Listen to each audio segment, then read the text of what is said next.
Hello everyone, the CAT notification is out and every day I am receiving a lot of questions from students asking me about various registration details in the CAT form. So we have decided to come out with a series of 4 videos where we'll be addressing all these issues raised by the students.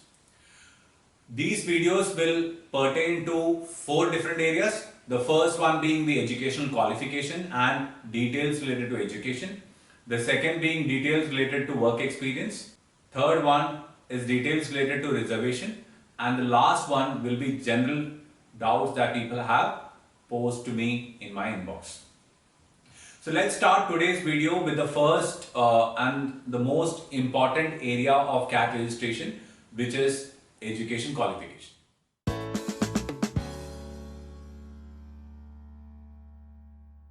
When you look at the CAT form, one thing is very clear because there's an eligibility criteria PDF put up there at the bottom of the website imcat.ac.in, and if you go there and open it up, you will see that the basic eligibility criteria to write the CAT examination is a graduation score of 50% for general category, the NC/OBC category and the EWS category. If you belong to the SC/ST category or the PWD category, then your requirement is only 45%. Now this is the criteria for writing the CAT examination. This is no way going to be applicable in the college as well, because the colleges may have their own criteria for selecting students, right? So this is purely for writing the CAT exam. Now a lot of people ask me, sir, I am from a college where there is no percentage, there is only CGPA, then how do I look at and convert it into a percentage? Now to convert CGPA to percentage, typically in your college, either the registrar of the college or the controller of examination, if you approach them, you will come to know what is the typical process to convert your CGPA to percentage. It is sometimes given in your college website also. It is quite a lot of times given to you in a written form as a letter from the college registrar or the controller of examination.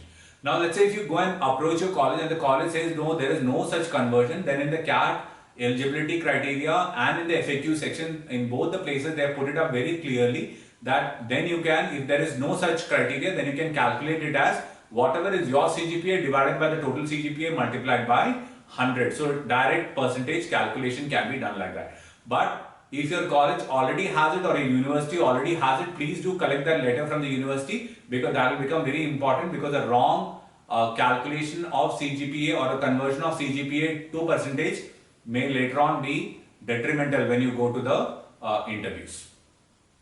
Another important thing that people have been asking me is about the 10th and the 12th marks. Now under the education qualification, you also have to put up the 10th and the 12th marks, and in the 10th and the 12th marks, one of the things that you will be very much worried about is, do I calculate in my 12th the PCM, the PCME or aggregate? Now that's very clear on the eligibility form as well as in the FAQ section. While filling up the CAT form, you are only looking at aggregate. Aggregate is nothing but whatever is there in your 12th mark sheet. All the score that is there in your 12th mark sheet totaled up, and whatever score you have obtained out of the total marks for which the exam was conducted as per the mark list is your aggregate score, and that's what you will put up. If you put PCM or PCME, later on your candidature may be rejected in colleges. So please be sure of what your aggregate score is and how much was your aggregate percentage. That is what will go in both in 10th as well as in 12th. Another important thing that people have asked me about the education qualification is also related to improvement exams. So what if you have already gone through and attended an improvement exam?